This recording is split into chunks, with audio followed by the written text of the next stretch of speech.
This is Justin. And this is Haley. You're listening to The Price of Avocado Toast. We're a married millennial couple wanting to normalize the conversations around money. We want to hear about your highs and your lows, The do's and the don'ts on your path towards financial freedom.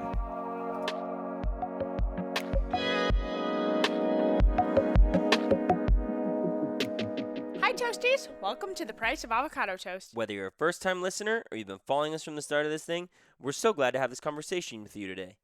We are in escrow, baby. Let's get this house sold. Let's get this house sold. Closed. Yes. So we are officially into escrow.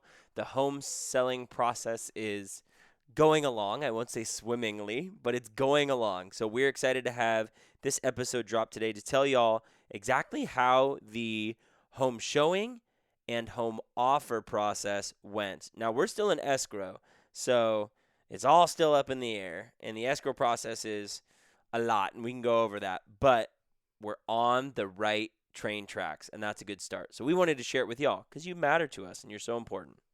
And if you have no idea what we're talking about, if you're brand new here, episode 35 called Big Money Moves, we'll link it in the show notes. We break down the fact that we're selling our house to pay off all of our debt and really just wipe our slate clean. And then episode 37, Catch Us on Zillow. How about that? Did you guys like the name of that? Because I thought it was pretty funny. Anyway, that episode, we talk all about prepping the house for putting it on the market.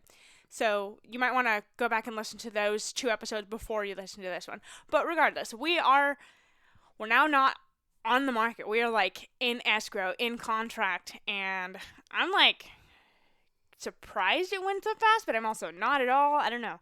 How are you feeling? Yeah, I think, we both talked like it's going to go pretty quick. And Yeah.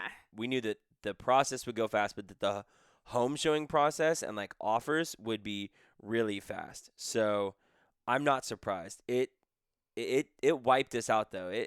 We were pretty tired Yeah. after the showings. So we're excited to talk to you guys about it. So let's go ahead and get into it. Okay, so for the showings process, it's a little different because it's now COVID life. We don't have the normal open house on a Saturday for a couple weekends in a row. Everything had to be scheduled through our realtor, and then that's how it went. Mm-hmm. So we had 39 showings in 6 days. Yeah. And it was really, really quick. But thankfully, we met with her, I think the Sunday before. Mm-hmm. We set up a schedule and blocked off some time. So we said, okay, for example, Monday, we didn't do anything. The house went on the market, but there were no showings that day. And then Tuesday, we did a time block, I think from 12 to 2 or something. And then Wednesday was Wednesday evening. So we set up like 5 to 8. And then Thursday, we set off a block of time as well. So every day had a block of time, and we knew that that's when we had to be out of the house, and we could kind of schedule around that. And that was convenient. I don't know how it is showing a house in a normal non-COVID world, but I did really like how it was predictable. We didn't have to just leave our house at the drop of a hat. Is that the saying? Yeah. Also, because we live here, it's vacant. There were no realtors just coming in randomly. Like, if it was a vacant house, they would just come in. That wasn't happening. Yeah. We live here, so that was interesting. We've seen houses before that people lived in, but it was a similar process where you schedule it, but more along the lines of open house. So this was just totally different. Yeah, and I really appreciated that she was here for us, protecting not only our home and our stuff, but also like our health by asking people to sanitize. She had plenty of, protective stuff and notices out to let people know, like, hey, you're coming into somebody's home, like, you need to be wearing a mask, you need to sanitize. She had wipes and was taking care of all that. So I was really appreciative of that too, because she was very COVID conscious in the world we're in right now. So that made me feel much safer leaving our home to her for a couple hours each day. And our realtor's a family friend, so like I wasn't worried about leaving our home to her anyways. But one of the other really cool things that I was really hyped about her being our realtor and being here with people was she's been in our home several times to like be with us and hang out with us. But then also when we had the fires her entire family had to evacuate their town because they were in like right on the border of the fires, and they came to our home. And you and I had another place to go, so we actually were like, hey, stay in our home. We're going to be going to Haley's grandmother's house. It's your home for however long you need it. Like, treat it with love and care. And they did. They had, them and their children here with their animals. So it was really cool because she was able to sell people on why this house was important to us. She told people about the fact that I proposed to you in our backyard. She told people, like, when showing them the nursery, yeah, they brought their first kid home here. Like, it was really special that she was able to share that with people, and I was really appreciative of that during the showing process. So it was nice that she put aside those times each day, and she could be here to sell our home, truly for us. That was nice. Definitely. Especially because she's been here for all of those important things. Mm-hmm. Like, she was in the backyard, literally with her family when you proposed to me. Yeah, exactly. That's my favorite memory in this house, I think. Really? Yeah. I don't know. Bringing Calliope home was pretty fun. That was cool, but we could have done that anywhere. This is like the location where we got engaged. For sure. And we have pictures and stuff, so that's pretty cool. Yeah. Have we ever told the listeners about us matching on that day? I don't know. Let's just do it now. Okay, cool. So you guys, the day I proposed to Haley, obviously she didn't know that I was going to propose. And so we are like getting ready for this barbecue that she's throwing me because I graduated the police academy. And she invites all like our friends and family thinking that it's like just the day for me, but I'm actually proposing to her. So she set up all the work for me. It was super cool. And then like that morning we're getting ready and it's supposed to be super hot out. And super hot. It was 113 degrees. Supposed to be 113. Yeah, it was really hot. So she's like, hey, let's move it back a little bit later in the day. And I'm like, cool, no problem. And then she's like, I'm going to wear these shorts. You should wear these shorts that kind of like match it. And I was like, oh no. Knowing that like people are going to be taking pictures, like we shouldn't match. And I'm like, no, I think I'm going to wear something else. And Haley was like, no, you're definitely going to match me. And so basically like she made me match her. So in our pictures, we're both wearing like black t-shirts and like teal aquamarine shorts. Yeah. It's very, very, it's very sweet. But when people say, like, was this planned? Yeah, my wife or girlfriend at the time made me do that for the pictures. Matchy. Yeah, that was a lot of fun. But yeah, that was a really good memory in this home. So I'm glad that she was there and she was able to share that for sure. So I want to kind of go back in time a little bit, like the prep process for the showings. Yeah. So we have 3 dogs, you guys, and we thought we can just take them over to Justin's brother's house and let them roam around in the backyard, and that'll be that. That was a terrible thought.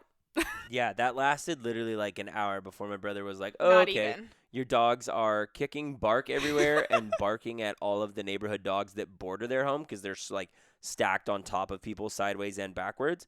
And so he's like, yeah, this probably ain't going to work with our sleeping daughter and me having to teach over Zoom. So can you or Haley be here with your dogs? And we were just like, okay, we're going to board them instead. Yeah, so we sent them to daycare, which is not like where they're just stuck in a kennel all day and all night, but they actually get to like go play with other dogs. And we sent them for like 5 days. And it was $90 a day for 3 dogs, like total. But it was well worth every penny to just not have that stress of extra vacuuming and mopping every morning and Windexing the windows and picking up dog crap. Like, it really alleviated so much stress. So if you're in the process of selling a home, some things are well worth it to invest your money in because, man, that really made it much easier. Yeah, it really did. And so we boarded them for 4 nights, so a little under $400 is like $360 for the 4 nights for the dogs. Because the really cool thing is that they give you like the day. We boarded them through Saturday night and spent all day Sunday there, but it didn't count as a full day. Like they basically backlog it as the day prior. So it was only essentially 4 overnights that we got charged for, but it really made life easy with the showings and having to do things in the home. So you were such a rock star because you made this list every single morning. You made a list and you were checking it twice. I am Santa. You are Santa. And you did such a good job. So why don't you tell people exactly, because I'm sure it's ingrained in your head, what were like the 20 things that you had to do every single day to get this house ready for showing? Because we were living in it. We'd wake up in the morning. We'd like all eat breakfast and get rocking and rolling. And then it was like, okay, here's our 20-point checklist before we load up the car and bounce. Well, first, I just want to say that we decided to not be eco-friendly and invest in some paper plates from Costco. We did. Again, boarding the dogs, best decision we made. Second best was not using dishes. So that was a huge one because it really eliminated a lot of things other than the trash. We had to take out a lot of trash. Yeah. But the paper plates was huge. So basically, we didn't use the stove We didn't use the stove. for legit a week and a half because I was like, this thing took me so long to clean because it's extraordinarily massive. And so we cleaned it and prepped all of our breakfasts and food. So let's talk about that first. What did you prep? I honestly, Because you did it all. I don't even remember all the food we made. I remember, obviously, we made we made breakfast sandwiches and casserole to last the week and a half. For dinners, we did takeout several nights and, like, pasta for a couple nights. I can't even remember. But, I mean, obviously, we just did not use the stove. Yeah, everything was planned in advance. And even when we meal planned and did everything, we said, okay, let's just eat out a few nights and put that in the budget and go from there. And I'm so glad that we did that. Okay, so we just wiped down the kitchen, vacuum, and let me just say your lines got really good by the end. Thank you. Someone said, man, those are some sexy carpet lines. Thank you. On Instagram, I said, good job. That's Justin. Thank you. You did really good. So we vacuumed, we wiped everything down, we Windexed everything so there were no fingerprints. I mean, I was a little obsessive about it. For sure. We mopped, we cleaned the bathrooms, and then we had to remove all of our cluttered things. So remove the baby gates, remove my big giant pregnancy pillow from the bedroom.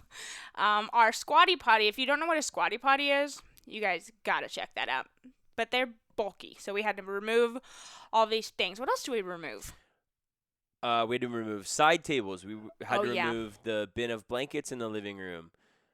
We had to, I think, as far as removing things, that would be it. Oh, Calliope's high chair made its way into the garage every single day. There was just a lot of things that, like, we use in our everyday life, but we didn't want them in the main home when we were showing. So we moved them out to make the home look as homey, but neutral as possible for the next people coming in. Yeah, and I think with a baby, it made it extra hard. And it wasn't hard, it just was extra work. Because by the time we finished every day, we had to put everything back up and baby-proof it all and then take it all back down the next day. Yeah. But I think the main point of all of this is if you're somebody that's interested in home selling in the future, if you're ever deciding to sell your home, you should make a list before the home showing process and actually stick to that list. Don't think you're just going to go through your house and be like, oh, yeah, I should do this. No. Make a list and check things off as you do them so that you don't miss something. Because it's not a huge deal, but there are some things that, like, personally you're going to feel like, oh, we probably should have taken care of that. We probably should have done that.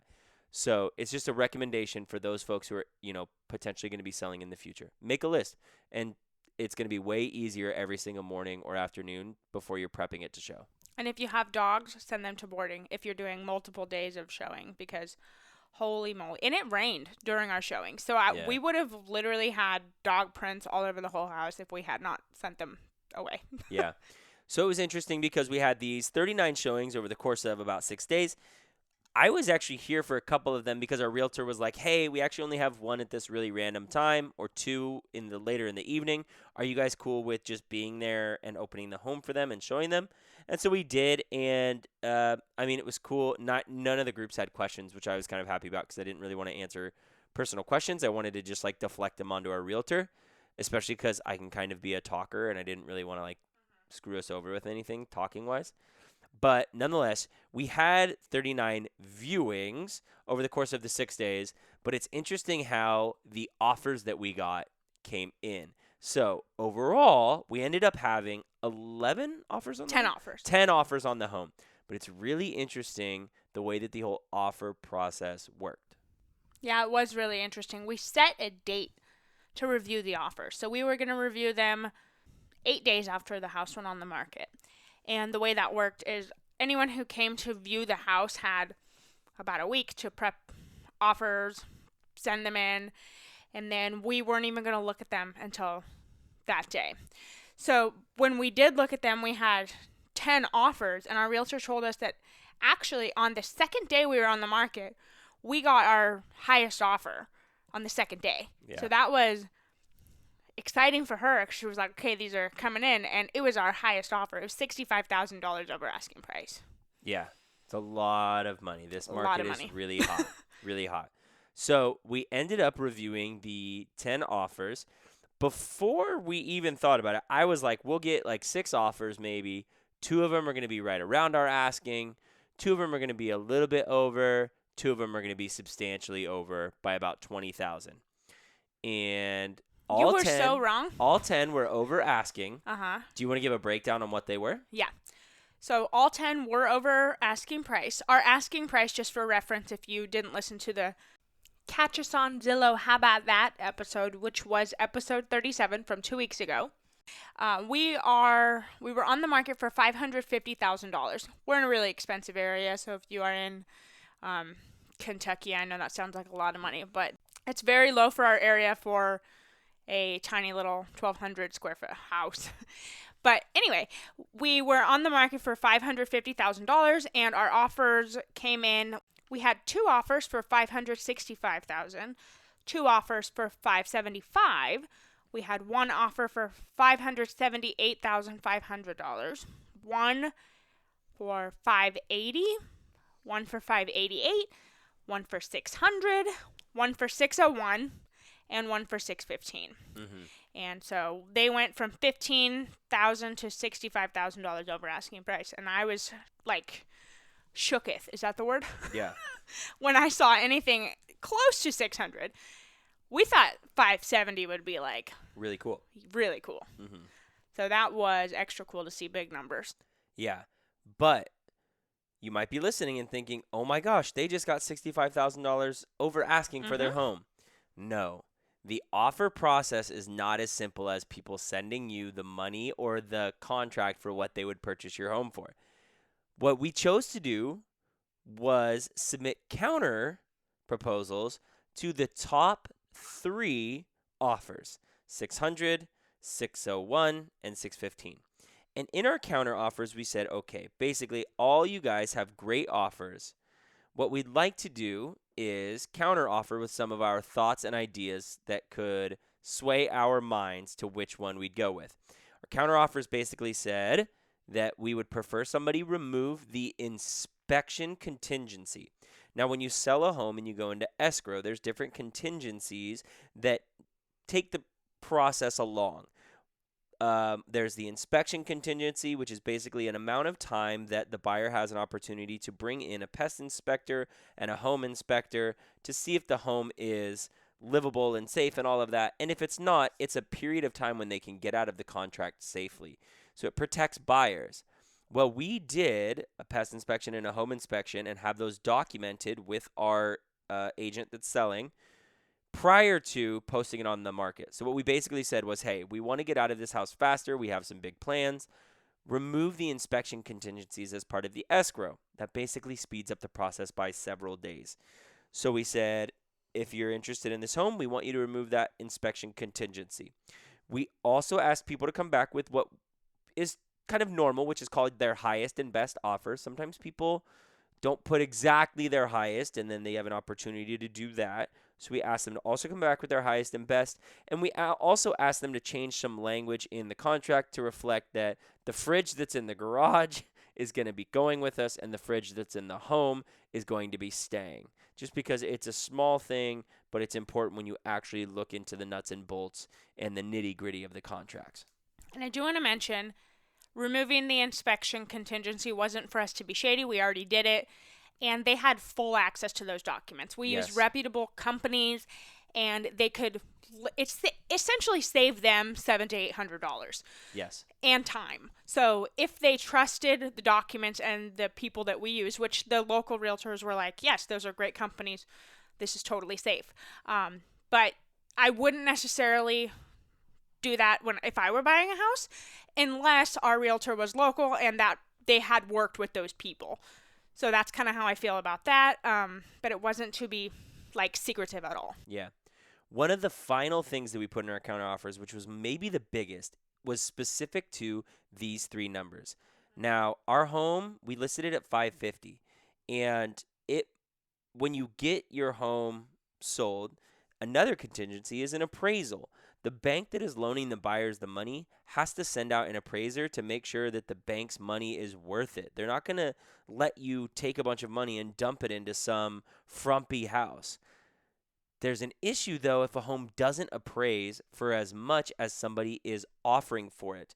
And what we asked was basically, if you're a buyer over 600 and you want to purchase this home and your lender does not they're not going to loan the appraised amount or over the appraised amount, you must cover it with cash. Essentially, the way that works, let's say our home gets appraised for $580,000, the home buyers at 615 would have to cover that $35,000 gap. Now, there's ways that we can always counter back. Maybe Haley and I can, lower the price and they can cover half, or there's different ways you can do it. Maybe they can, talk to family and make up that money. But when you have a home being offered $65,000 over asking, it's not like our market's not hot, but it does tend to give you a little bit of pause. Like, okay, that's a really high offer. Is the home going to appraise for that? Let's take a second and put that in the counter offer that we appreciate your offer, but you better be ready to come at that number because we're not going to move off that number once we settle on it. Mm-hmm. And I really do want to stress that this varies depending on where you live. Where we live, most people, when they go to appraise a house, they're going to try really hard to appraise it at what it was offered at.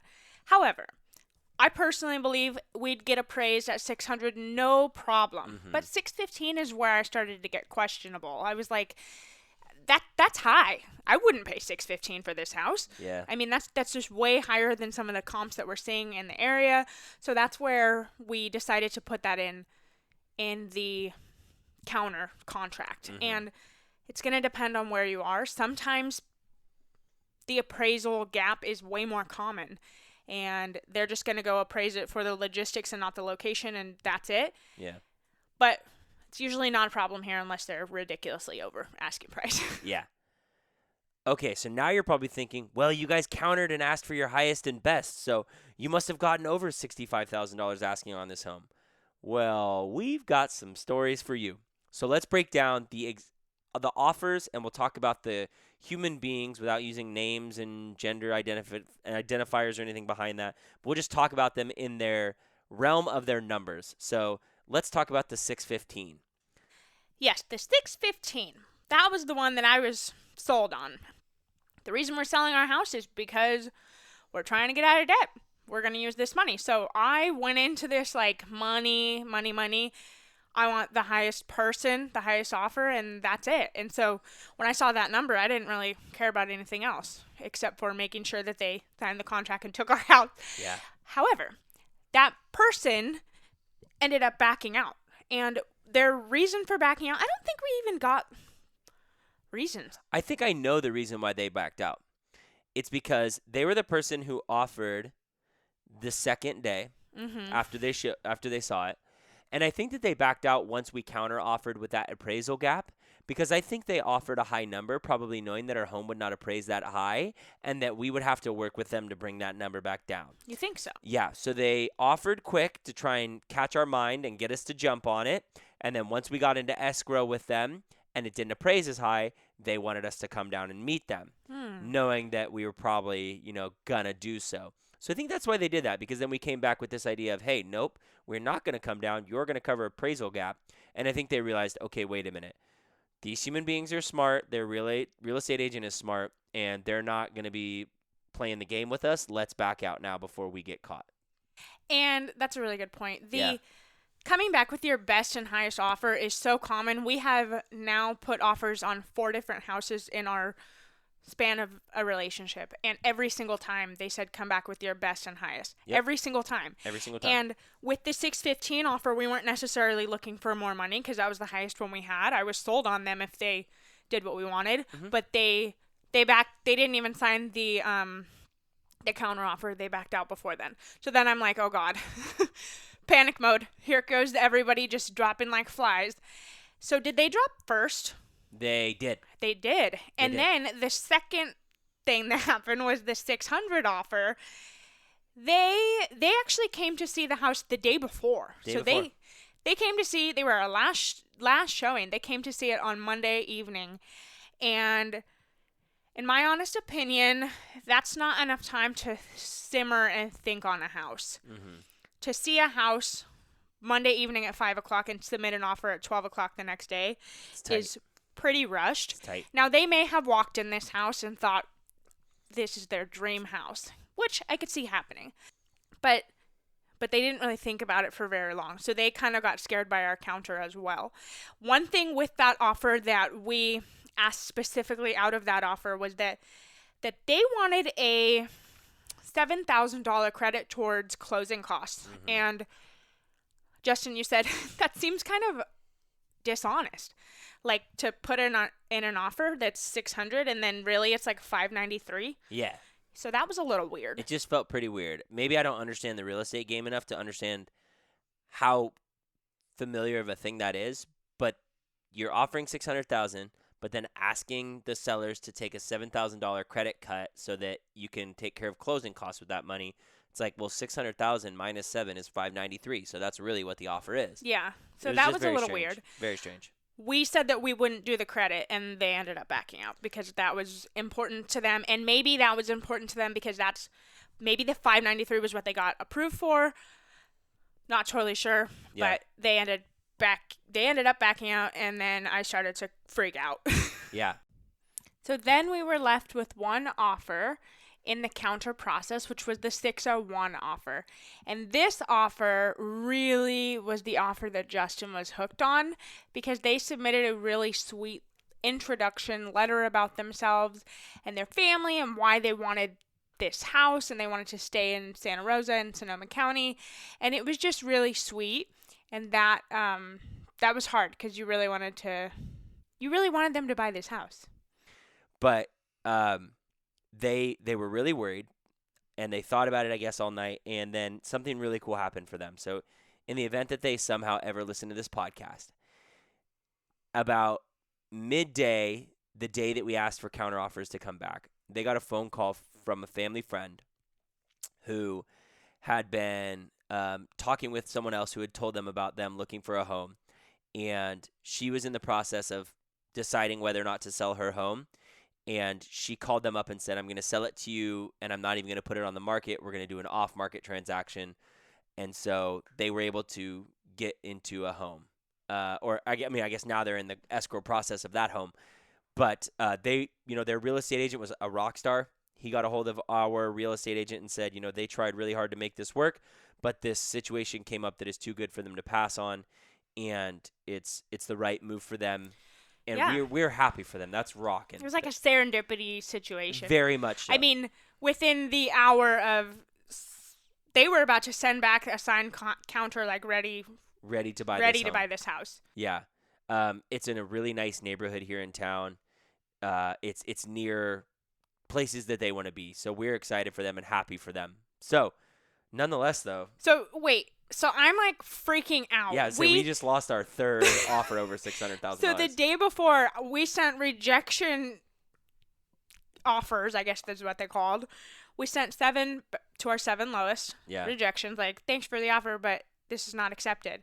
And then we countered the top 3, and then the top 3 backed out. And I was like, what is going on? We can't do this showing process again. I'm going to die. Yeah, and the whole time I'm texting Haley, like, this is going to be great freaking content, dude. You guys, when we did the home showing process, the day after, we were gassed. Like, you feel like you're in a marathon for a week straight, and then out of nowhere, it's like, okay, that's done. Now we just hope for offers. And it was intense. And we were like, we cannot go back into this home showing process. Like, it's so much work. But our real estate agent said, hey, look back at the list of offers. We still have the Google Drive open. Look at it. Look at which ones look like they have friendly terms that could work for us. And so I'm out at football practice. Haley and our realtor are texting back and forth like, hey, look at this one, look at this, look at this. And the next highest offer at $588 had some pretty good terms to it. So our real estate agent reached out to theirs. And I'm still sad. I'm like sour sad about the fact that I had gotten my hopes up. And I've talked to a few people about this, and they're like, well, of course you got your hopes up. You saw things that were $50,000, $60,000, $65,000 over asking price. Of course you're going to be excited. The whole reason we're doing this is to get money to pay off debt and start things off on a better foot for us. And so, of course, naturally, we were going to be excited when we saw those numbers. So when they all disappeared, I was extremely disappointed. And so I'm trying to work through all of this. And then we contacted the 588, and they wanted the house. And then I had to really just like pause and stop and think, okay, a week ago, before we knew about any of this, we dreamed of 570. Yeah. 570, 575, anything higher was just going to be amazing. And we had someone sitting at 588 that was willing to buy this house. And so I did all the numbers, and I'm like, wow, this really still does benefit us. I just need to like level out. And since then, I'm very thankful. But it took me a couple days to really get over that. Like, we had such high numbers that just disappeared, and it was a disappointment, if I'm being honest. You kind of just buried the lead, though, on that. We accepted the 588. We did accept the 588. We should probably say that. Like, okay, 588 was good terms, and we are going with 588. Yeah, we are going with them. We reached out. They wanted the house. We accepted it, and we are in escrow with that offer. So I'm pretty happy with this. Yeah, but this is now the interesting thing. So we're in escrow now, and escrow is the entire process of the contingencies, inspection, and appraisal, like we mentioned, and taking care of the home sale. And you guys, it is fast. So if you follow our Instagram Real story, fast. Haley made a joke like, "Oh, we've got 3 weeks, haha." No, like we're recording this early. We're recording this 3 days in advance. So what? What's today? March 28th. We have to be out of this home, giving them the keys April 15th. That is 18 days from where we're at right now.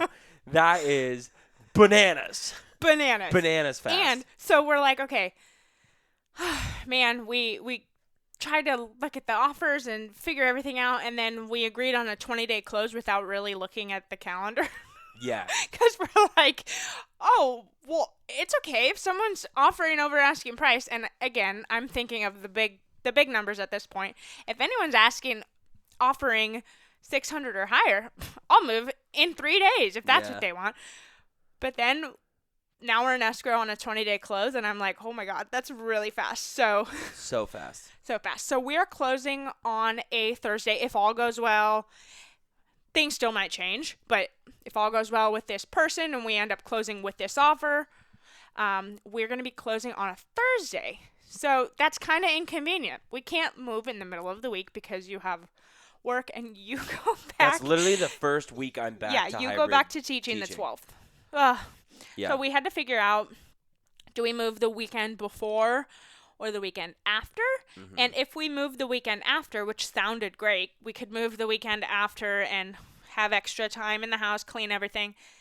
It actually was more inconvenient because we would have had to pay what's called a rent back to the people that are buying the house. And that's on whatever their mortgage is.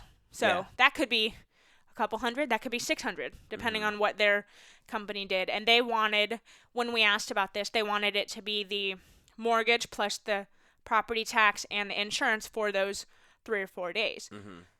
So then we just thought about it, and we decided we're going to move the weekend before, and then we'll use all that time up until Thursday to clean the house and clean the carpets and hand over the keys. So we're actually moving our home, like loading a U-Haul and moving our home April 10th.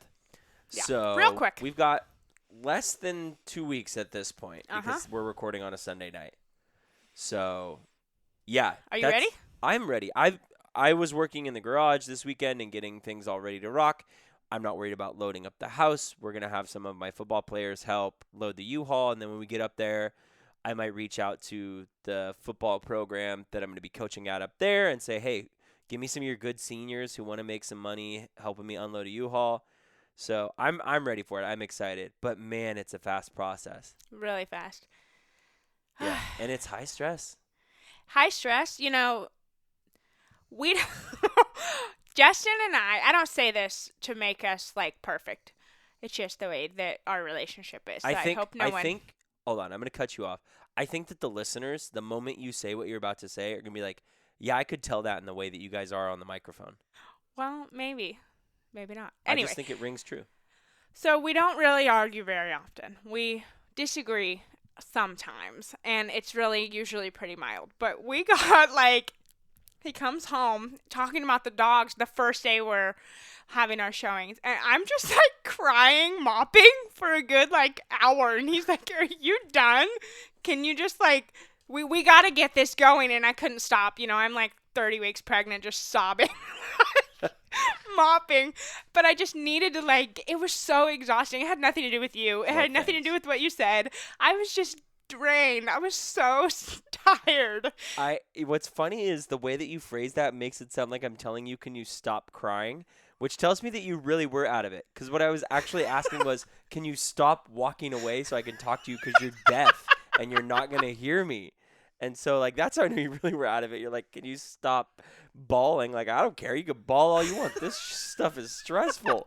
But can you bawl while you're looking at me so I can tell you what I have to say still? It was a lot. It was a lot. Yeah. But that's why I was just devastated when our top 3 offers dropped out. I was like, I can't handle this. Yeah. I can't do that again. Oh, I mean, I would if we had to.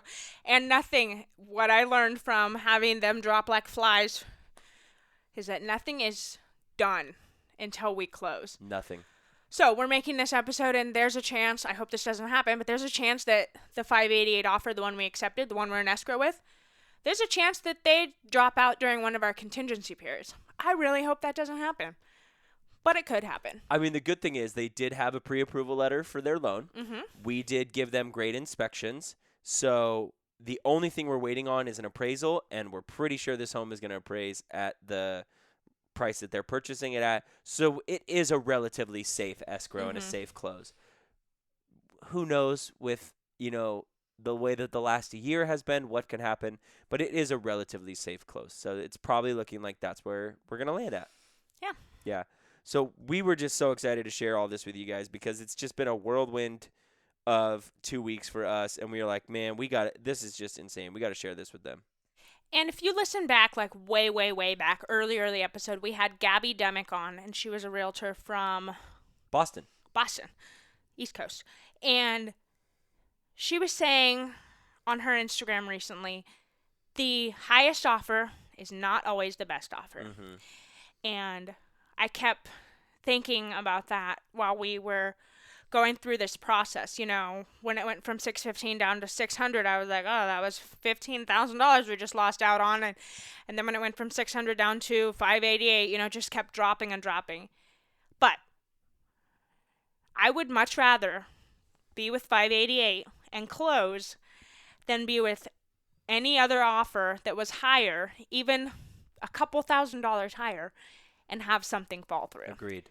So that is what really has made me come to peace with this. I'm super happy. I'm thrilled that people wanted to offer over asking price. Yeah. But I think my feelings of being disappointed are totally valid. And anyone that's buying a home, if you go through those emotions, they're normal and they are valid. And things might not work out. It's a really complicated web, and things have to work out in every little corner for it to work out for everyone. So I'm just hoping that things end in our favor. Yeah, and I just remember, I kept texting you and saying, hey, somebody offered us $38,000 over asking on this home, and that's going to do wonders for our family and our goals in the future. And we have some big, big goals, some goals that I'm really, really excited about because in like 2 weeks, we're going to be letting listeners know about some more fun stuff. I'm excited for that. You guys, I'm actually really excited for that. So what's coming up next on The Price of Avocado Toast? Okay, next week we have a super great interview with Geo Breeze Travel, or I should say Julia from the Geo Breeze Travel podcast. It was awesome. Just this really cool travel hacking interview, something I didn't even know about. It was great getting to sit down and talk with her. And then the following week after that, you guys, is going to be our last episode for season 1 of The Price of Avocado Toast. So roughly 2 weeks from now is going to be the last time you're going to be able to hear our voices other than Instagram. For about 2 months, we're going to be taking some time off until late June just to be with the new baby when she comes, to be in our new home with both of our girls and our dogs, and to just really get settled into our new world where we're moving to. So we're going to take some time off until June. And I know I originally said season 1 would end on April 28th, so we're cutting it short 2 weeks, but that's because we're in a 20-day escrow, so I hope you give us grace. Yeah, if you didn't pick anything up from the last 5 minutes, what we were saying was this is going really fast. We're going to be really busy. Yeah.